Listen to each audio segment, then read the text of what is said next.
तळेगाव जवळ सोमाटणे जो फाटा आहे, ह्या गावाजवळ शेलारवाडी बौद्ध लेणी आहेत. आणि या शेलारवाडी बौद्ध लेणीकडे जायला निघालो आहे. आणि जवळपास डोंगराच्या माथ्यावरती पोचलो आहे. आणि माथ्यावरती सर्वप्रथम दिसतात हे पाण्यात टाक पाणपोडी. आणि इथून आता थोडं आणखीन पुढे गेल्यानंतर आपण लेणीकडे पोहोचू.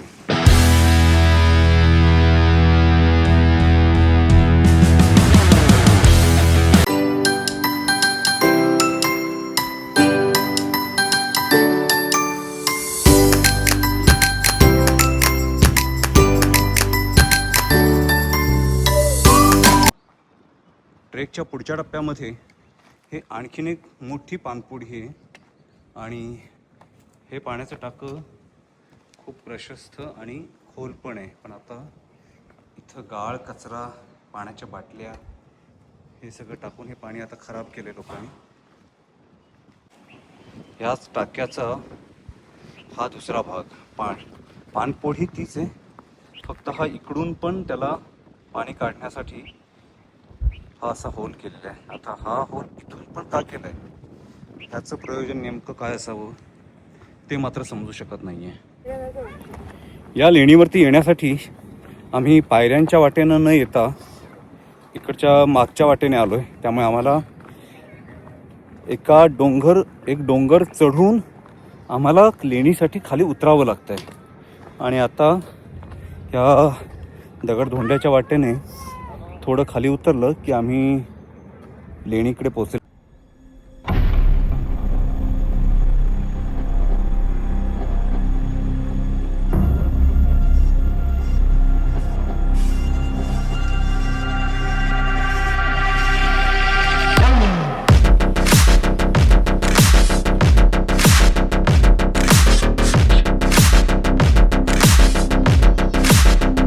लेणींच्या उजवीकडच्या भागामध्ये जाण्यासाठी या अशा कातळामध्ये पायऱ्या कोरल्या आहेत.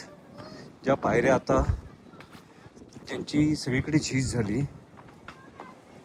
एक बाण असा ह्या साईडला दाखवला जातोय, म्हणजे इकडच्या बाजूला पण लेणी आहेत. तर आपण पहिल्यांदा ती लेणी पाहून येऊया.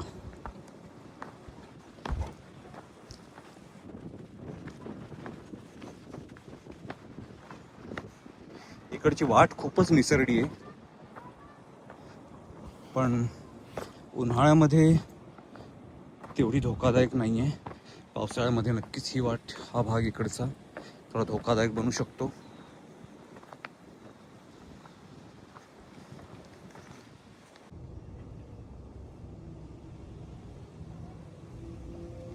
जा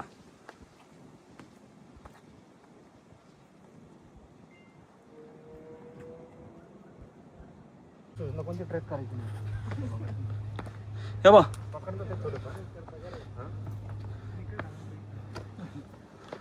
इकडून या साईडने इथून पायऱ्या आहेत.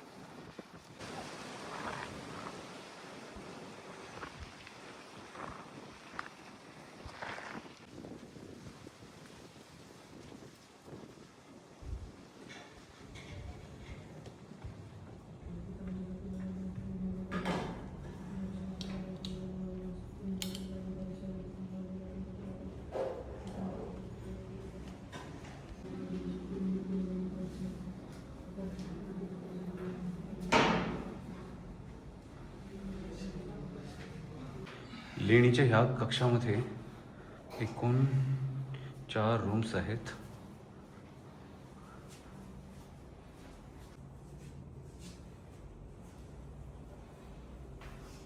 लेणीच्या वरच्या भागामध्ये ही चैत्याचं नक्षीकाम आणि प्रत्येक खांबावरती हे हत्तींचं शिल्प दिसतंय.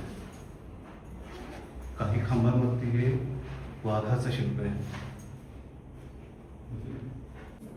शेलारवाडी बौद्ध लेणी ही मूळची बौद्ध लेणी, परंतु नंतरच्या काळामध्ये ही लेणी पूर्णतः धार्मिक अतिक्रमणाखाली गेलीत. आणि आता या लेणीला घोरावडेश्वर म्हणजे एक शंकराचं देवस्थान म्हणून ह्या लेणीला त्याचं स्वरूप बदललं गेलं आहे. आणि पाहू शकाल की ह्या ग्रहाच्या इथल्या कक्षामध्ये इथे आता हे शंकरपिंडी वगैरे बसवली आहे.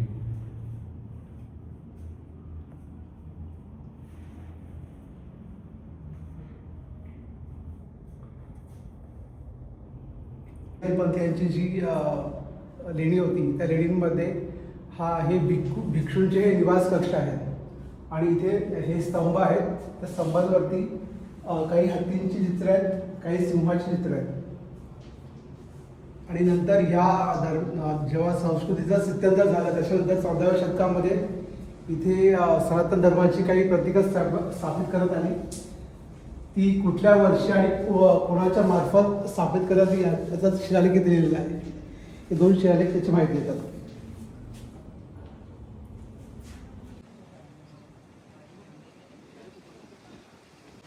लेणीच्या ह्या भागामध्ये हे असं एक अपूर्ण लेणी आहेत, जे थोडंसं ह्याचं खोदकाम केलं आणि ते सोडून दिले तसंच.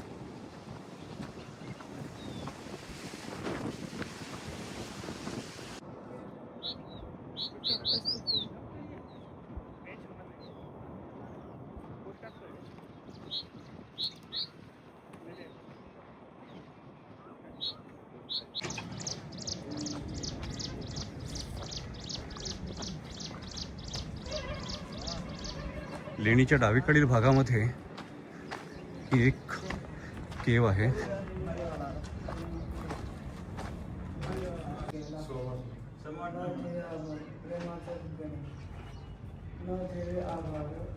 लेणीच्या ह्या भागामध्ये इथे असं एक हा भिक्खू कक्ष आहे आणि ह्या बाजूला ही एकच लेणी आहेत. आणि ही लेणीच्या डावीकडच्या बाजूला असलेली भिक्खूंची बसण्याची जागा.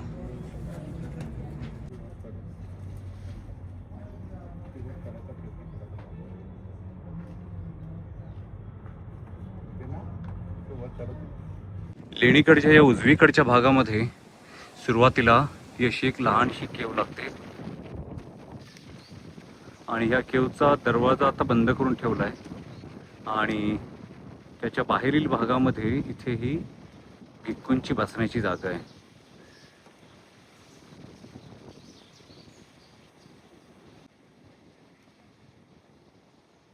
या लेणीमध्ये इथे 2 कक्ष आहेत. इथून पुढे गेलं की इथे आणखीन 2 लेणी इथे ह्या भागात दिसतात. त्यापूर्वी इथे हे पाण्याचं टाकं आहे. या पाणपोढीमध्ये बऱ्यापैकी भरलेली पाणपोढी आहे आणि पाण्यामध्ये बराच कचरा साठलेला आहे. लेणीच्या ह्या भागाची बरीच पडझड झाली आहे आणि इकडचा कक्ष आता बंद करून ठेवला आहे. आणि ह्या कक्षाच्याच खाली इथे हे पाणपोढी आहे.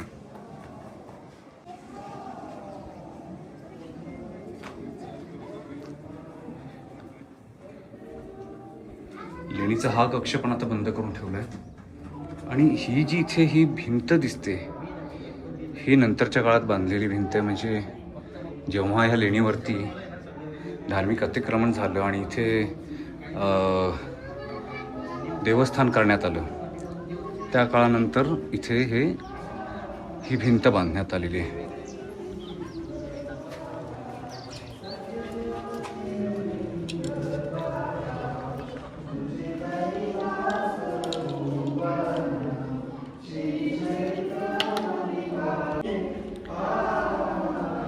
हे या लेणीचं मुख्य दालन आणि ह्या दालनामध्ये इथे बरेचसे भिक्खू कक्ष आहेत. 1 2 3 4 5 6 आणि हा इथे असलेला मोडकळी भिंत तुटलेला 6वा भिक्खू कक्ष आणि हा मुख्य चैत्यगृह.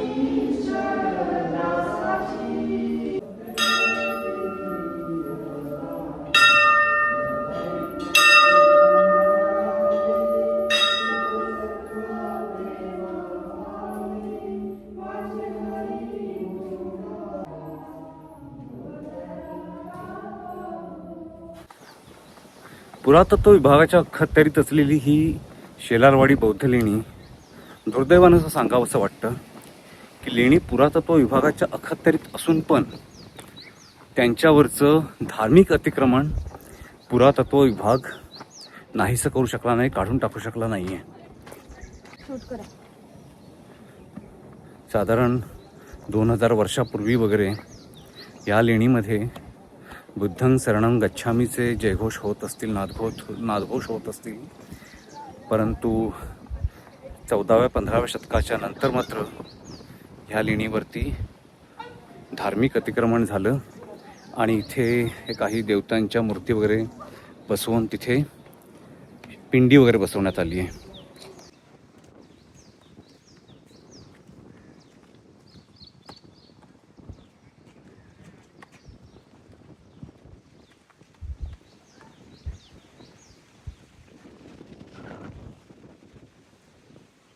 डन. शेलारवाडी बौद्ध लेणीचा हा माझा व्लॉग मी इथेच संपवतोय. हा व्हिडिओ आपल्यास आवडला असल्यास माझ्या व्हिडिओला लाईक आणि कमेंट्स करायला विसरू नका. थँक्यू.